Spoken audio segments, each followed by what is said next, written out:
morning, good evening, and good afternoon to you all, from those down the road to the folks around the world.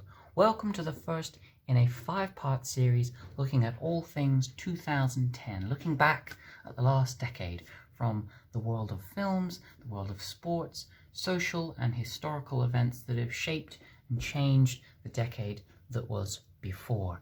And for this episode, this first part, I will be looking at music and how the music industry has changed over the last decade. I will also be giving you a top 5 breakdown as to the people that I consider to be the most sort of influential, chart-topping, dominating figures of the last decade. So without further ado, I'm going to roll straight into this top 5 and give you a 3-minute summary for each of them. So, I don't know what I'm doing. I have no idea what I'm doing. So to start off, I'm not even going to dispute who the number 1 artist is because he's a massive global superstar. You all know him. He's dominated the charts, not just in the UK, but globally. It's Ed Sheeran.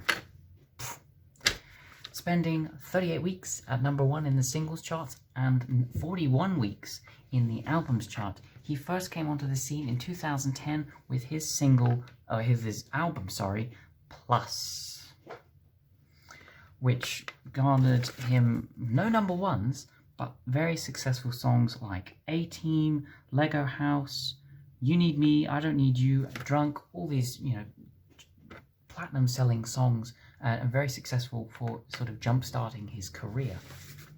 Now, after going on a brief hiatus, he then returned with his Times album, which spent 13 weeks at number 1. So, going from a Plus, which was only at number 1 for 3 weeks, his Times album in 2014 spent 13 weeks at number 1.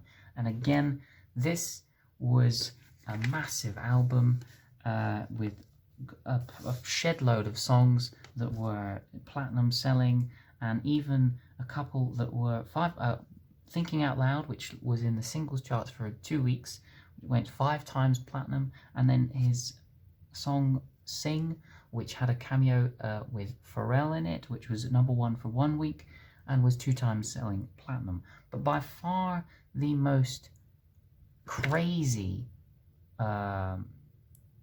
piece of this story is the fact that his album Divide, which came out in 2017, pretty much broke the UK charts, because in 2014 downloads and streaming had become part of the collective what becomes number 1, how the charts are collated, not necessarily just in sales physically, but in downloads and streaming. The album Divide in 2017 broke the charts because everybody was streaming it, everybody was downloading it. It was 20 weeks at number 1 in the album charts, and almost every single song in that album was in the UK top 40. And there's so many number 1s here. The Shape of You, which was his most successful of all of his songs, which was 7 times platinum and 14 weeks at number 1. And finally, quickly, just his number 6 collaborative album, which was number 1 for 4 weeks in the album charts. Sort of his working with a lot of other artists such as Stormzy, Diplo, and Camila Cabello have all garnered him with a great success. I am going to stop here because I'm running out of time for this person. Now, going to the back end of the charts, I couldn't quite agree as to who to put at my number 5 position, but given that I have just put Ed Sheeran at number 1, it is only fair that I put his collaborating partner Justin Bieber at number 5. I will explain all later. They spent a collective 8 weeks at number 1 with their song I Don't Care back in 2019, and it gained them 2 platinum awards. It also ended up being the 6th longest running song of the decade. But Justin Bieber didn't, that wasn't the first time he would sort of garner this award of being one of the longest songs, or having the longest songs. He also featured on the remix of Despacito back in 2017, which was a massive hit, and pretty much the sound of 2017, gaining 5 times platinum and spending a total of 11 weeks at number 1. He equals the number of weeks spent at number 1 for all of his singles with Justin Bieber, with Ed Sheeran. They both have 38 weeks at number 1 for all of their songs as artists. But where I would say Justin Bieber has sort of become in this sort of number 5 position is the fact that his only album to gain number 1 was back in 2012 with Believe, which only spent 1 week at the top spot. Again, you know, much like Ed Sheeran, he was one of the early boys of the 2010s.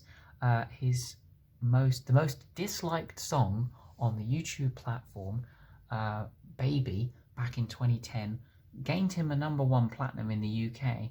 But as I said, it is a dirge of a song. It is the most disliked song and video of his career. I would say that sort of Justin Bieber is more of a collaborative artist because he's spent a lot of collaborating with DJ Khaled and other sort of rap style artists, mostly in America. He's also spent a lot of number 1 time back in 2015 with songs like Love Yourself, Sorry, and What Do You Mean? All of which would spend about 14 weeks at number 1, sort of all together. That was sort of his big moment, 2015, and it's been about 4 or 5 years since he has released a new album. But his new single, Yummy, in 2020, is one of the songs that will be featured on his new album that is coming later this year. But also, the big collaborator of music has to also be Calvin Harris, whom I'm going to make share the number 5 spot with Justin Bieber. He has been around since 2011 with the number 1 single We Found Love featuring Rihanna, which was number 1 for 6 weeks and gained him 3 platinums as well. He's also had a very successful song with One Kiss with Dua Lipa back in 2018, which also became one of the longest running songs of the decade, 8 weeks at number 1. Although he has only had 1 album that has gained the top spot back in 2012, which was 18 months, which gave him 2 weeks at number 1 and a 3 times platinum award, this big collaborator has had a world of success. Moving on to my number 4 spot, I am putting the Canadian rapper Drake at number 4. Most of you probably know him as the guy who created the In My Feelings internet challenge back in 2018. Now, In My Feelings was number 1 in the UK for only 4 weeks and gained a 1 platinum award. The In My Feelings challenge, however, was based upon drivers in their cars with the passenger door open and a person or animal, I think I saw a cow once doing this, but sort of walking or dancing along to the sound of In My Feelings.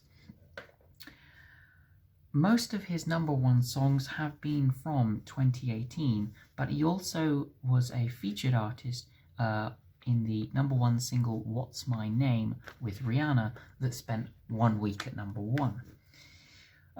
God's Plan spent 9 weeks at number 1, and Nice for What spent 1 week at number 1. In total, Drake has spent a total of 30 weeks in the UK singles chart top. You can understand why I've put him at number 4. His albums, Views and Scorpion, released in 2016 and 2018, spent number 1 for a total of 5 weeks. So although his singles may have been these big chart-dominating entities, his albums, much like Justin Bieber, were sort of a category, and it weren't the most successful things. They're not necessarily bad or not good or not influential enough, but in terms of sort of the ratio between singles and albums, Drake's ratio was more shifted towards the singles. Now, entering the top 3 for the 3rd position in the top 5 artists that have been most successful and influential in the UK, I am giving to Rihanna. Rihanna has been around for years, since 2007, which I believe was her song Umbrella, which I can't remember how many weeks was at number 1, but it was definitely a sort of this big breakthrough that she had. And she went from strength to strength. In 2010, she was the only girl in the world with 2 weeks at number 1 and 2 platinums. She spent a total of 12 weeks in the number 1 singles charts, with a couple of features. Again, What's My Name was 1 week at number 1 with Drake, and she's also spent 1 week at number 1 with Wild Thoughts with DJ Khaled. Her 3 albums that came from the 2010s, 2 of which were released in 2011 and 1 which was released in 2012, spent a total of 6 weeks at number 1. I've put Rihanna deliberately at this number 3 position because although there are many platinum songs and the ratio is more in favour of the singles that she has created and that she has got to number 1 with, her albums have just been that slight bit more successful than, say, Drake or Calvin or Justin Bieber. Finally, at number 2, I'm going to put Sam Smith, who has had only 2 albums in his career, but both of which have spent a total of 10 weeks at number 1 and a total of 10 platinums together. His first album back in 2014, In the Lonely Hour, spent 8 weeks at number 1 and is one of the best-selling albums of the decade. And The Thrill of It All from 2017 spent 2 weeks at number 1 in the albums charts. He first broke the scene back in 2013 with as a featuring artist in the song La La La, which was number 1 for only 1 week and got 2 platinums. But given that his album was released back in 2014 and he had this sort of exposure from La La La, quite a successful song, a lot of the singles that he has released were number 1, like Money on My Mind, Stay With Me, and Lay Me Down, Writing on the Wall. Oh, and Writing on the Wall, sorry, that's only 4. All of which are on this album and have all had incredible runs in the number 1 charts, sort of 2-3 weeks at best. And even with his second album, The Thrill of It All, back in 2017, he's also had Promises, which was 6 weeks at number 1, and again, another one of the top reigning singles of the charts, and also the single Too Good for Goodbyes, which spent 3 weeks at number 1. Yeah, I mean, it might not sound as if he has done a great deal for the music industry or as a musician at sort of at the top of his game, but when you sort of add it all together and put it into context, you can really see that actually he deserves to be at number 2. And just a sort of a last point, sort of on top of the sort of top 5 artists whom I consider to be the most influential and successful, they've had a lot of successes in terms of, how long they've stayed at number 1 in their singles and their albums. But I have missed a couple. So, songs like Rockabye by Clean Bandit spent 9 weeks at number 1, that featured Sean Paul and Anne-Marie. And even more recent than that, back in the late 2019, Australian singer Tones and I sat at 10 weeks with her single Dance Monkey.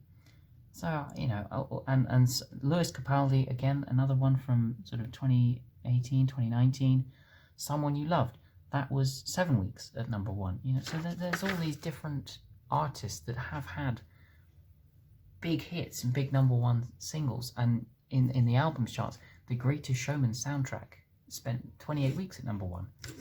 It's not technically an artist, but the album nonetheless was incredibly successful. This Is Me was one of the songs from the album, and that spent a few weeks at #1 too. So, you know, just because I've said, oh, look at these 5 artists, you know, they've had the biggest impact, they've been here from 2010 to 2019, that's all good, but, you know, there are artists sort of in this list that I haven't necessarily mentioned. Now, you've probably noticed that I've sort of omitted a few big names in my top 5. So people like Adele, Taylor Swift, Ariana Grande, Little Mix, and etc., etc., Stormzy, etc. But that's because I tried to take for one, just UK influential approach. Because if I looked at like the American charts and the UK charts and all the other charts around the world, I would be here swimming in paper, and I would have nothing to show for it. Well, I'd have too much to show for it. And also I wanted to project this sort of #1 status that they gained, and how many #1s they gained, sort of singles wise, album wise, and the whole kit and caboodle. That's not to say that these artists haven't been influential. You know, just because you're #1 doesn't mean that you're not good, you know. It's just that I think that for musicians, being #1 in a chart is what they strive for. If you take somebody like Adele, you know, her 2 albums, 21 and 25, in the 2010s, she had one previously in 2008, 18. Her 2 albums in the 2010s were hugely successful, were 36 weeks in total at the #1, on top of the #1 in the albums, with 21 being #1 for 23 weeks, and 25 being #1 for 13 weeks. And the songs were chart toppers in their own right, they gained a lot of popularity, but compared to the 5 people that I have described, the 5 people I've said, given in my top 5 status, Adele wasn't sort of there for the whole decade, and she wasn't producing sort of the level of music and the quantity or the high-rise success of music that, say, Ed Sheeran got, or Justin Bieber, like the 2 of the top 5. A lot of people, such as like Taylor Swift from across the pond, have also had very successful careers in their albums and in their singles, but just not necessarily sort of that #1 status. And then I suppose the big thing I can say about the 2010s is the sort of the shift from the poppy, sort of glammy, drama-filled fest that was the early 2010s to the now sort of more gritty grime artists that we see from, such as Stormzy. He was the big influencer, and he was the big sort of shifter into getting more grime artists and rap artists into the UK charts. And then you've got all these weird dances like that one, and the floss, I Can't Do It in a Chair. And that's about it, really. So if you've liked what you've seen in this video, you've liked my awful guitar playing, and you've also liked the content of which I have showed you today, then please do like the video, and also subscribe to the channel, because that helps immensely. And please do put on that notification bell, because you will be able to see every time that I upload. I will be bringing to you the rest of this 5-part series, not 4-part, 5-part series, over the next few months, so be sure to stay tuned for those. I will be uploading weekly videos on more generalized things such as culture and history and just general sort of potentially vlog style stuff. Also in the link below, in the description below, sorry, I will be putting up my Facebook and Instagram account, where I will be teasing that week's video, and also just generally going about my day-to-day life, all in the name of bettering the world. I have no idea what I'm doing. Goodbye.